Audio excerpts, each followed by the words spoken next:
Hello बच्चों, कैसे आप सभी। आज हम लोग देखेंगे जैक बोर्ड द्वारा जो कि मॉडल प्रश्न पत्र प्रेषित किया गया है जैक बोर्ड का ऑफिशियल वेबसाइट में। तो उसमें किस तरह के क्वेश्चन दिए हुए हैं जिससे हम लोगों को पता चलेगा कि एग्ज़ाम का जो पैटर्न है और जो क्वेश्चन है वो किस लेवल के होंगे। तो आज हम लोग देखेंगे इसके ऑब्जेक्टिव क्वेश्चन सिर्फ। तो देखते हैं पहला क्वेश्चन किस टाइप से है। तो पहला क्वेश्चन है, समतल दर्पण की फोकस दूरी क्या होती है। तो समतल दर्पण की फोकस दूरी बच्चों अनंत होती है।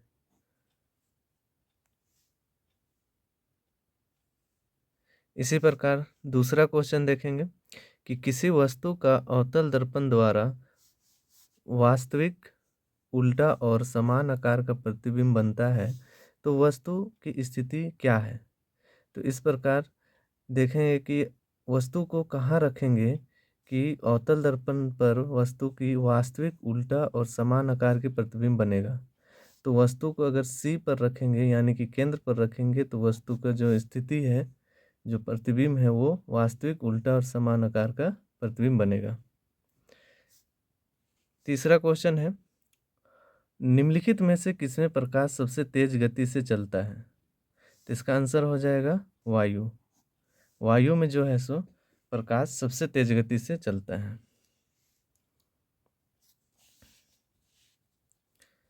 इसी प्रकार चौथा प्रश्न है, एक लेंस की क्षमता -4 है तो उसकी फोकस दूरी क्या होगी। तो इसके लिए एक फार्मूला होता है लेंस की क्षमता जिसे डायोप्टर से मेजर करते हैं, यानी कि D बराबर 1/f। तो D का वैल्यू दिया हुआ है, यहाँ देखेंगे हम लोग D का वैल्यू दिया हुआ है -4 = 1/f। हमको f निकालना है तो f बराबर हो जाएगा 1/-4। इसको सॉल्व करेंगे तो हो जाएगा 0.25 मीटर में है तो मीटर और माइनस, यानी कि इसका आंसर हो जाएगा ऑप्शन सी -0.25 मीटर।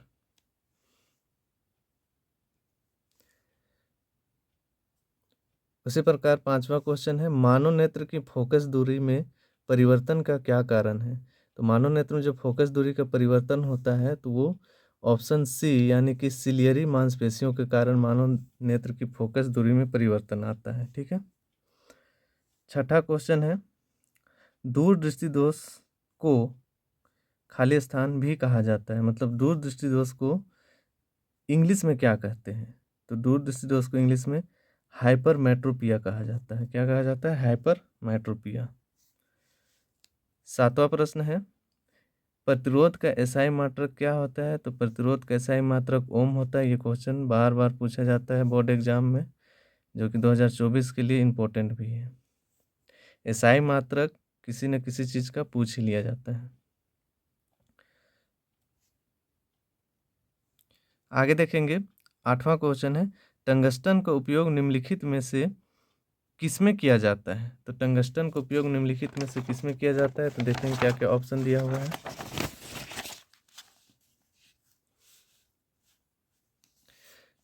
तो पहला ऑप्शन है धातु का निष्कर्षण, बिजली के बल्ब बनाने में कुचालक और वस्त्र निर्माण। तो हम लोग शुरू से पढ़ते आ रहे हैं कि बिजली के बल्ब बनाने में, यानी कि बिजली का बल्ब के अंदर जो फिलामेंट होता है उसको बनाने में टंगस्टन धातु का यूज किया जाता है। इसलिए इसका आंसर हो जाएगा ऑप्शन बी, टंगस्टन धातु। नवा क्वेश्चन है, चुंबकीय क्षेत्र रेखाएं निकलती है। चुंबकीय क्षेत्र रेखाएं कैसे निकलती है। तो उत्तरी ध्रुव से दक्षिण ध्रुव की ओर निकलती है। इसलिए इसका आंसर हो जाएगा बी, ऑप्शन नंबर बी। फिर देखेंगे 10वां क्वेश्चन है, निम्नलिखित में से कौन सा हमारे लिए ऊर्जा का परम स्रोत है। ऊर्जा का परम स्रोत है, इसका ऑप्शन आंसर हो जाएगा ऑप्शन नंबर सी, यानी कि सौर ऊर्जा, जो कि सौर ऊर्जा को ऊर्जा का परम स्रोत माना जाता है। फिर अगला क्वेश्चन है, रासायनिक समीकरणों को हम किस नियम के कारण संतुलित करते हैं। तो रासायनिक समीकरण को हम लोग देखेंगे ऑप्शन द्रव्यमान संरक्षण के नियम के कारण संतुलित कर पाते हैं। यानी कि रासायनिक समीकरण को द्रव्यमान संरक्षण नियम के आधार पर संतुलित किया जाता है। अगला क्वेश्चन है Fe plus CuSO4 Cu plus FeSO4 किस प्रकार का अभिक्रिया है? तो देखेंगे कि यहाँ Fe जो है यहाँ से कॉपर को विस्थापित कर दिया है, इसलिए ये विस्थापन अभिक्रिया है। ठीक है। अगला क्वेश्चन है H प्लस आयन की सांद्रता किस पदार्थ में सबसे अधिक होती है? तो H प्लस आयन की सांद्रता जठर रस इसमें सबसे अधिक होगी, क्योंकि जठर रस सबसे ज़्यादा अम्लीयता होता है, मतलब स्ट्रॉन्ग एसिड कहते हैं। इसका pH वैल्यू 1.5 से 2 के आसपास में होता है। ठीक है, इसलिए जो H प्लस आयन की सांद्रता है वो जठर रस में सबसे ज़्यादा होगी।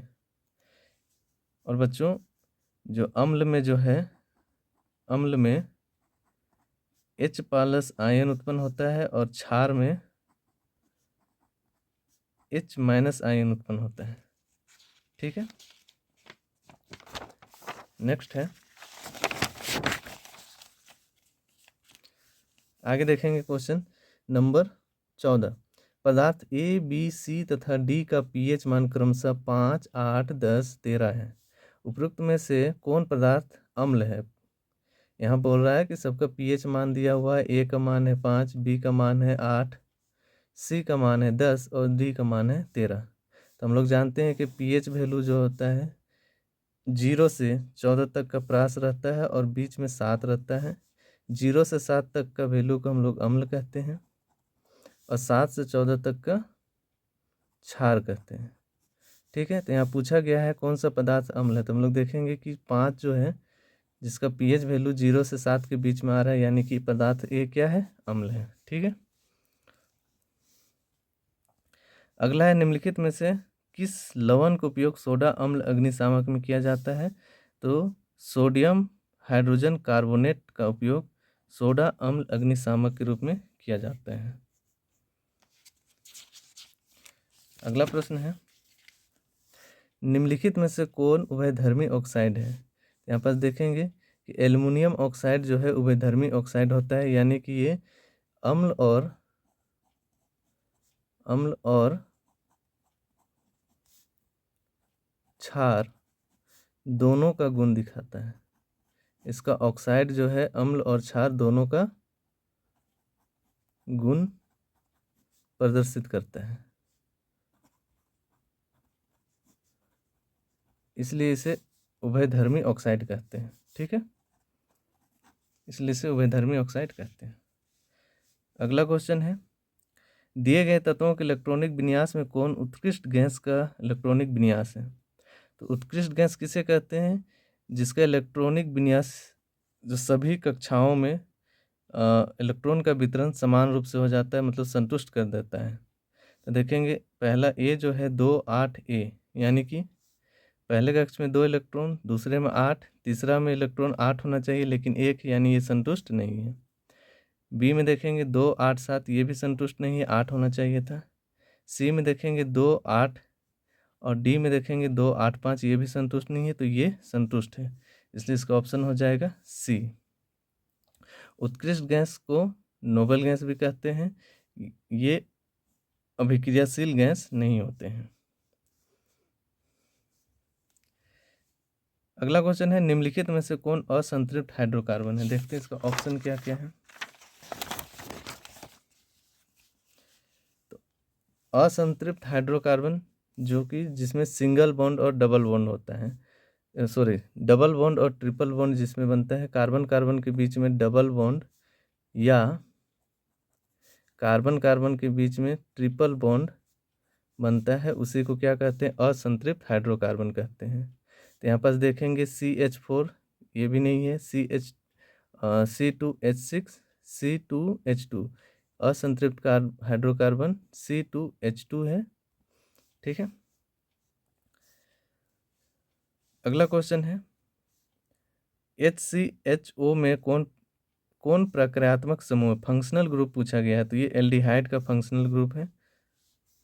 अगला क्वेश्चन है, दिए गए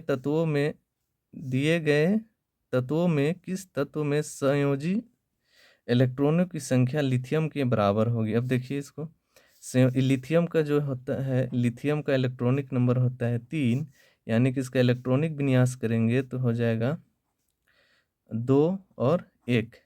तो इसका संयोजी इलेक्ट्रॉन है 1, ठीक है, यानी कि 1 इलेक्ट्रॉन रासायनिक अभिक्रिया में भाग लेगा। तो देखेंगे लिथियम, मैग्नीशियम, कैल्शियम, पोटेशियम। तो लिथियम का समूह में पोटेशियम आता है, तो पोटेशियम का हो जाएगा, पोटेशियम का होता है इलेक्ट्रॉनिक संख्या मतलब एटॉमिक नंबर 19, और इसका इलेक्ट्रॉनिक विन्यास करेंगे तो होगा 2, 8, 8 और 1, 8 2 10, 18 और 1 19, यानी कि लिथियम की संख्या के बराबर हो जाएगा पोटेशियम का संयोजी इलेक्ट्रॉनों की संख्या, इसलिए ऑप्शन नंबर सी इसका सही जवाब होगा। आगे है, अमीबा में किस प्रकार का पोषण होता है? तो अमीबा में प्राणी संभोजी पोषण होता है। नेक्स्ट देखेंगे, श्वसन प्रक्रम में ग्लूकोज से पायरुवेट का विखंडन कहाँ होता है? तो माइटोकॉन्ड्रिया में होता है। अगला क्वेश्चन देखेंगे, निम्नलिखित में से कौन सा हार्मोन शरीर में वृद्धि के लिए उपापचय का नियमन करता है? मतलब सीधे तौर पे पूछा जा रहा है, शरीर में वृद्धि किस हार्मोन के कारण होता है? तो वृद्धि हार्मोन कारण शरीर में वृद्धि होता है। अगला क्वेश्चन देखेंगे, मानव में सभी अनैच्छिक क्रियाओं का नियंत्रण कहाँ से होता है? तो मेडुला से होता है, ठीक है। तो ये जो मॉडल सेट जैक द्वारा प्रस्तुत किया गया है, इससे ये पता चलता है कि क्वेश्चन जो 2024 में मैट्रिक का एग्ज़ाम होने वाला है, जो कि 5 फरवरी से शुरू है, तो उसमें साइंस का क्वेश्चन ऑब्जेक्टिव किस लेवल का रहेगा? तो लेवल ना तो ज़्यादा हार्ड है, ना ही तो ईजी है, लेवल मॉडरेट टाइप से है। तो अगला देखेंगे, दिए गए चित्र किस प्रकार के जनन को प्रदर्शित करता है? तो ये जो फिगर है, ये किस प्रकार के जनन को प्रदर्शित कर रहा है? तो ये पुनरुद्भवन जनन को प्रदर्शित कर रहा है। अगला क्वेश्चन देखेंगे, मनुष्य में निषेचन कहाँ होता है? तो मनुष्य में निषेचन अंडवाहिका में होता है, अंडों का निषेचन। नेक्स्ट देखेंगे, किसी जीव में कोई गुण प्रभावित होता है? नेक्स्ट क्वेश्चन देखेंगे, किसी जीव में कोई गुण प्रभावित होता है? तो केवल पिता के डीएनए से, केवल माता के डीएनए से, पिता और माता दोनों के डीएनए से, मतलब किसी बच्चा में माता और पिता दोनों का गुण समाहित होता है, इसलिए इसका आंसर हो जाएगा ऑप्शन नंबर सी। आगे देखते हैं बच्चों, नाभिकीय विद्युत संयंत्र में किस प्रक्रिया से ऊर्जा मुक्त होती है? ये एक चैप्टर है ऊर्जा के स्रोत, वहाँ का क्वेश्चन है कि नाभिकीय विद्युत शक्ति संयंत्र में किस प्रक्रिया द्वारा विद्युत ऊर्जा या ऊर्जा का मुक्त होता है, ऊर्जा बनाई जाती है, ऊर्जा का निर्माण होता है? तो इसका ऑप्शन हो जाएगा बी, नाभिकीय विखंडन। नाभिकीय विखंडन द्वारा ऊर्जा का मुक्त होता है, ऊर्जा मुक्त किया जाता है, यानी कि किसी परमाणु के नाभिक को तोड़ा जाता है, जिसको नाभिकीय विखंडन कहते हैं। अगला क्वेश्चन है, हरे पौधों की पत्तियां प्राप्त होने वाली सौर ऊर्जा का कितना % भाग खाद्य ऊर्जा में परिवर्तित करने में खर्च करती है? तो इसका ऑप्शन नंबर ए ही सही जवाब हो जाएगा, 1%। आगे देखते हैं, अंतिम प्रश्न है क्वेश्चन नंबर 30, निम्नलिखित में से किस पदार्थ का प्रयोग करना पर्यावरण के लिए सबसे अधिक लाभदायक होगा? तो इसका ऑप्शन दिया हुआ है, थर्माकोल के डिस्पोजल कप का, प्लास्टिक के डिस्पोजल कप का, मिट्टी के डिस्पोजल कप का और कागज़ के डिस्पोजल कप का। तो यहाँ कुछ बच्चों का कन्फ्यूजन होता है कि मिट्टी का डिस्पोजल कप हो सकता है या कागज़ के डिस्पोजल कप। तो बुक के अनुसार कागज़ के डिस्पोजल कप सही जवाब हो जाएगा इसका आंसर। तो बच्चों, ये वीडियो आप लोगों के लिए अच्छी लगी होगी, तो चैनल को लाइक करें, सब्सक्राइब करें और शेयर करें। और इसी का पार्ट 2 अगर आप लोग चाहते हैं, जिसमें सब्जेक्टिव क्वेश्चन का उसका सॉल्यूशन चाहते हैं, डिस्कशन चाहते हैं, तो कमेंट ज़रूर करें। Thank you.